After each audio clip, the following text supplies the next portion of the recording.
Bonjour, bienvenue à chacun et à chacune d'entre vous. Ici Paul-André Durocher, archevêque de Gatineau et administrateur apostolique de Mont-Laurier.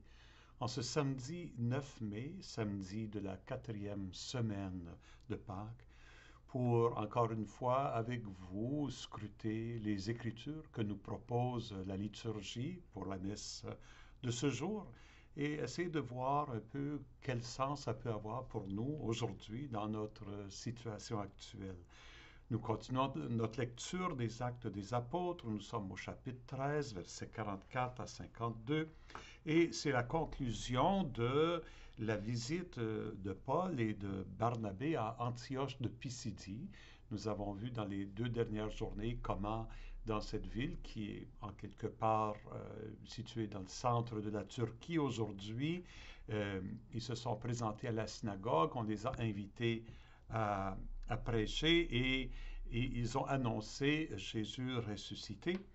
Et voilà que, en sortant de la synagogue, les gens étaient très excités. Il y en a qui ont cherché à vouloir continuer avec eux, approfondir ce qu'ils disaient. On les a invités à revenir le sabbat suivant. Et c'est ici qu'on prend l'histoire. Le sabbat suivant, qui suivait cette première prédication de Paul, presque toute la ville se rassembla pour entendre la parole du Seigneur. On pourrait croire que le mot s'est répandu, que c'était le message qu'ils annonçaient était un message intéressant pour plusieurs, curieux peut-être pour d'autres, mais toute la ville se rassembla. Donc, pas seulement les Juifs, pas seulement les craignants Dieu, là, ces païens qui étaient intéressés au judaïsme, mais d'autres païens aussi, on peut imaginer, pour entendre la parole du Seigneur. Hein, on voit dans les Actes des Apôtres cette expression qui devient courante, la parole du Seigneur, pour résumer un peu cette annonce de la bonne nouvelle. Pour nous, parole du Seigneur, quand on dit ça, on parle de la Bible elle-même, du Nouveau Testament. Mais à l'époque, il n'y avait pas de texte, c'était l'annonce vivante. Le texte des Actes nous donne une trace de cette annonce vivante-là, mais pour eux, c'était vraiment la prédication des apôtres, était une parole de Dieu. Quand les Juifs, on peut imaginer surtout les chefs juifs, virent les foules, ils s'enflammèrent de jalousie. Et ils se mirent à contredire les paroles de Paul et à les injurier. On doit avoir senti là, ils sentaient qu'ils perdaient un peu le monopole, le contrôle, et là, la discussion s'envenime entre ces Juifs et Paul et Barnabé. Et c'est là où ils répondent avec assurance, ce mot qui revient souvent, le mot grec parésia, ce courage, cette assurance qui vient de l'esprit.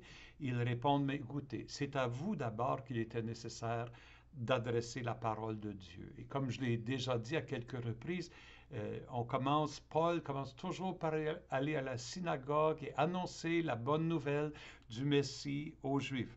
Certains l'acceptent, d'autres non, et devant le refus d'une grande partie, alors il se tourne, puisqu'il le dit, puisque vous la rejetez et que vous-même ne vous jugez pas digne de la vie éternelle, eh bien, nous nous tournons vers les nations païennes. Et d'ailleurs, et c'est ça ce qui est peut-être de nouveau ici, c'est que Paul fonde ça dans une parole de l'Écriture. Le Seigneur nous a donné ce commandement. J'ai fait de toi la lumière des nations pour que grâce à toi le salut parvienne jusqu'aux extrémités de la terre. Ici, il cite la parole du serviteur souffrant qui, dans Isaïe, qui s'appliquait, les premiers chrétiens l'ont vu comme s'appliquant d'abord à Jésus, mais comment Jésus peut-il être la lumière des nations si ce n'est qu'à travers ses apôtres qui, eux, portent cette parole-là aux nations, aux païens en d'autres mots. Donc, Paul ici justifie ce tournant, cette redirection, on pourrait dire, de la bonne nouvelle vers les païens. Il la justifie en citant l'Ancien Testament lui-même. L'Ancien Testament lui-même. Il dit aux Juifs qui sont là devant lui, et vous-même, par votre refus, ben, vous faites que la parole de Dieu se réalise sans vous en rendre compte. Et donc, Paul lui-même devient comme la lumière des nations.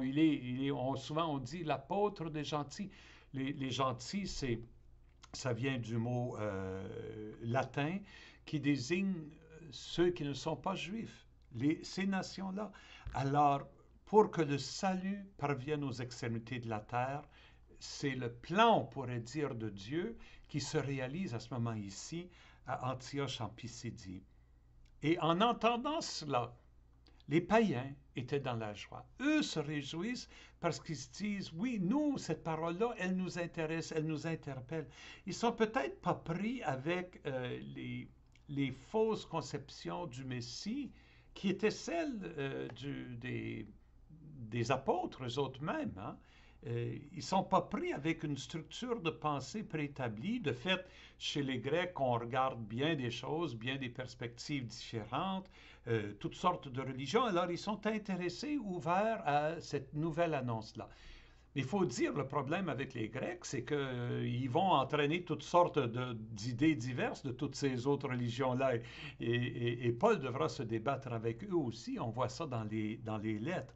Donc, de rester attaché à Jésus dans son message qu'il apporte, enraciné dans l'Ancien Testament, mais ouvert aux nouvelles cultures, ça va être tout le défi de ces jeunes communautés chrétiennes. Et Luc continue dans son récit, tous ceux qui étaient destinés à la vie éternelle devinrent croyants. Il se sert de l'expression de la vie éternelle comme étant cette vie en Jésus. Et ainsi, la parole du Seigneur se répandait dans toute la région. Et on voit, à partir de ce centre urbain, la parole se répand, la parole se répand. Mais les Juifs provoquèrent l'agitation parmi les femmes de qualité adorant Dieu, parmi les notables de la cité, se mirent à poursuivre Paul et Barnabé, les expulsèrent de leur territoire. Alors ceux-ci secouèrent contre eux la poussière de leurs pieds, se rendirent à Iconium, tandis que les disciples qui restaient derrière eux étaient remplis de joie et de l'Esprit Saint. Donc c'est comme l'Église est semée maintenant. L'Église est semée en Antioche. Il y a des disciples, ils sont remplis de joie et de l'Esprit Saint. Ils vont continuer la mission maintenant de Paul et de Barnabé. On ne sait pas comment de temps a duré la présence de Paul et de Barnabé dans la ville d'Antioche, mais certainement le temps de vraiment établir une communauté et de ensuite continuer la mission. Et ça va être toujours la façon de faire de Paul. Il va aller dans un lieu, rester un bout de temps, annoncer la bonne nouvelle, bâtir une communauté, au moins la fonder, puis après ça, continuer. Il va être un missionnaire toute sa vie. Voilà pour les actes. Passons maintenant à l'évangile de Jean. Nous sommes rendus au chapitre 14, versets 7 à 14. Je vous invite, si vous ne l'avez pas fait encore, à aller voir la vidéo que j'ai enregistrée sur l'introduction à cette section de l'évangile de Jean, ce qu'on appelle le dernier discours de Jésus, chapitre 14, 15, 16 et 17, un très long discours. J'y explique, vous trouvez le lien dans la description de cette vidéo-ci, donc en dessous de l'image de cette vidéo, vous pouvez trouver le lien. J'y explique comment on peut voir dans ce grand discours, de fait, le même discours repris 3 fois à partir de 3 perspectives différentes. Donc, nous sommes dans le premier, la première mouture de ce discours, disons, qui est surtout le chapitre 14. Et qu'est-ce qu'on peut dire de cette première mouture? Elle est vraiment structurée comme un testament, hein, comme un testament vivant. Et ça, ça faisait partie de la littérature juive de l'époque, de voir une figure qui, avant de mourir, rassemble ses intimes, annoncer le fait qu'il va mourir, qu'il voit sa mort venir et laisser ses dernières recommandations. Et on pourrait dire presque regarder l'avenir avec ceux qu'il laisse derrière lui. Et de la même façon, dans cette première version du discours, on pourrait dire d'adieu de Jésus, donc qui comprend pratiquement tout le chapitre 14, on voit une partie du discours de Jésus qui concerne les apôtres, on pourrait dire dans l'ici et le maintenant, la veille de la mort de Jésus, mais la deuxième partie du discours va aller vers l'avenir. Et dans l'évangile d'aujourd'hui, on va voir ce glissement-là de la situation présente à l'avenir. Et dans l'avenir, il va y avoir des promesses à propos de l'avenir et des indications de comment vivre en fidélité à Jésus. Alors, c'est un message vraiment pour l'avenir. C'est pour ça qu'on dit que c'est le Christ ressuscité qui est en train de nous parler aussi, parce que nous sommes dans cet avenir-là. Faut reconnaître aussi que ça ressemble beaucoup, tout ce discours ressemble un peu dans sa structure et dans son contenu au grand discours de, de Moïse avant de mourir, qui comprend tout le livre du Deutéronome. Le livre du Deutéronome au complet, le 5e livre de la Bible, se présente comme un très long discours de Moïse avant de mourir. Il n'entrera pas en terre promise, mais il revient sur le don de la loi qui a été faite par Dieu et comment les Juifs sont appelés à vivre la fidélité à cette alliance. Comment être fidèle à l'alliance?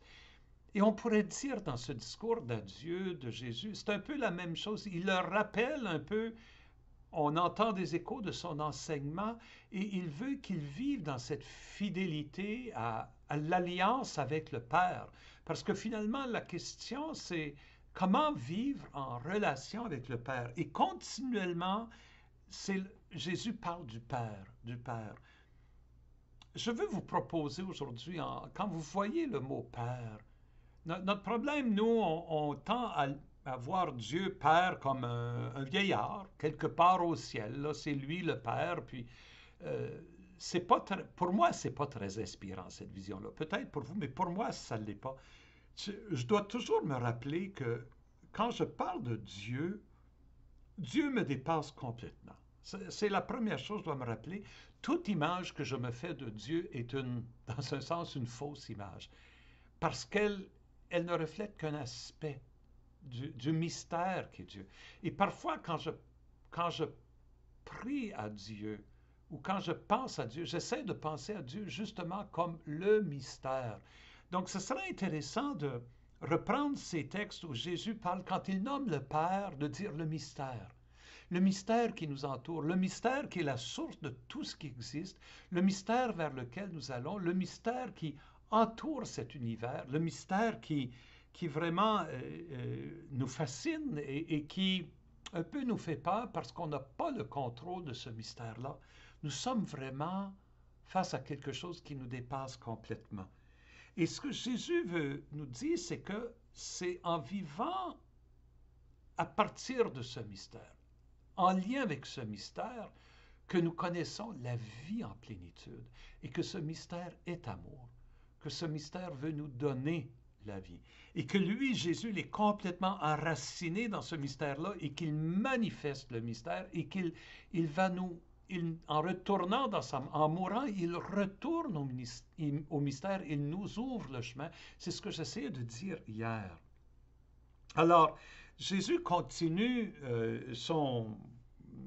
ce premier entretien, ce premier discours d'adieu. Il dit, puisque vous me connaissez, vous connaîtrez aussi mon Père. Hein, puisque vous me connaissez, vous connaîtrez le mystère, parce que Jésus le manifeste. Dès maintenant, vous le connaissez, vous l'avez vu. Philippe dit, Seigneur, montre-nous le Père, cela suffit. Tu sais, Moïse, à un moment donné, demande à Dieu ça, est-ce que je pourrais te voir? Permets-moi de te voir, de te voir. Et Dieu dit, c'est pas possible. Un être humain ne peut pas me voir et vivre. Personne ne peut voir le mystère. Dans le prologue de l'évangile de Jean, c'est écrit comme ça, Dieu, personne ne l'a jamais vu, mais le Fils unique, lui, nous l'a révélé, nous l'a fait voir en lui. Bon, c'est ça ce que Jésus est en train de dire. Philippe lui dit, Seigneur, montre-nous le Père, un peu comme Moïse, et cela nous suffit. Montre-nous le mystère. Fais-nous voir le mystère. Et est-ce qu'il veut une vision? Je ne sais pas, une expérience mystique, je ne le sais pas. Mais Jésus le regarde et dit, il y a si longtemps que je suis avec vous et tu ne me connais pas, Philippe? Celui qui m'a vu a vu le Père. Celui qui voit Jésus voit le mystère. Il voit le mystère qui soutient l'univers. Évidemment, à taille humaine, on ne voit pas le mystère dans toute son ampleur, mais en autant que nous sommes humains et en autant que le mystère prend une taille humaine, c'est Jésus. Celui qui m'a vu a vu le Père. Comment peux-tu me dire, montre-nous le Père?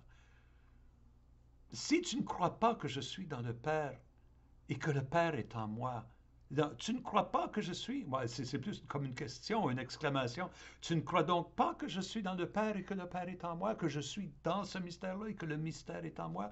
Les paroles que je vous dis, elles ne sont pas de moi-même, c'est le Père qui demeure en moi, qui fait ses propres œuvres. Tout ce que Jésus dit, il dit ses paroles, ce qu'il fait, les miracles, sa, sa présence auprès des gens, ça vient du Père qui est en lui, du mystère qui l'habite, de la source de toute vie.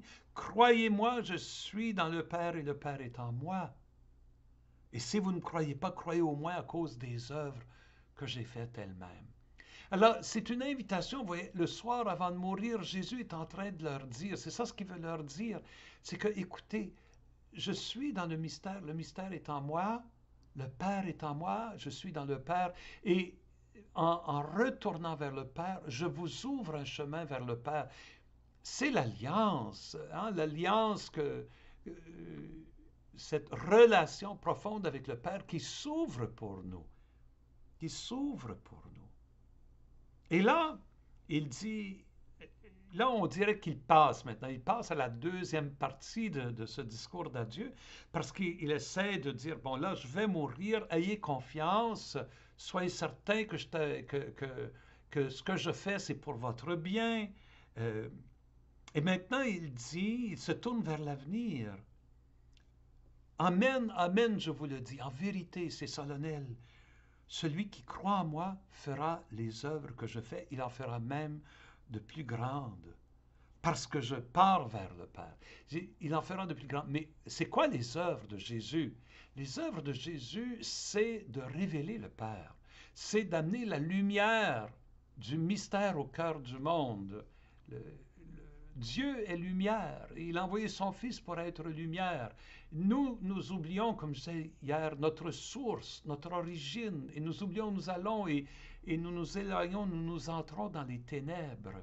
Et Dieu veut nous apporter cette lumière-là. Et l'œuvre du Père en Jésus, c'est de faire la lumière. Et il dit, et vous, si vous croyez en moi, vous allez faire les mêmes œuvres que moi, encore plus grandes. Vous allez porter la lumière au cœur du monde. Voilà l'œuvre que nous sommes appelés à faire. Les œuvres que nous sommes continuer, oui, que nous sommes appelés à continuer à étendre au cœur du monde d'aujourd'hui. Voilà la promesse que Jésus nous fait. Vous allez continuer mon œuvre. Vous allez porter cette lumière-là au cœur du monde. Et c'est un peu le lien avec la première lecture. Qu'est-ce qu'on voit? On ne voit pas les Barnabés à Antioche, en Pisidie, en train d'apporter la lumière de Jésus dans ce monde-là qui ne le connaît pas. Il apporte cette lumière-là et les païens se réjouissent à découvrir ça. Ils font les œuvres de Jésus, et plus grandes encore parce qu'ils sont auprès des païens maintenant, pas juste auprès des Juifs. L'œuvre de Jésus, qui est l'œuvre du Père, elle prend une ampleur universelle. Et c'est ça ce que les disciples que nous sommes aujourd'hui, nous sommes appelés à continuer ça.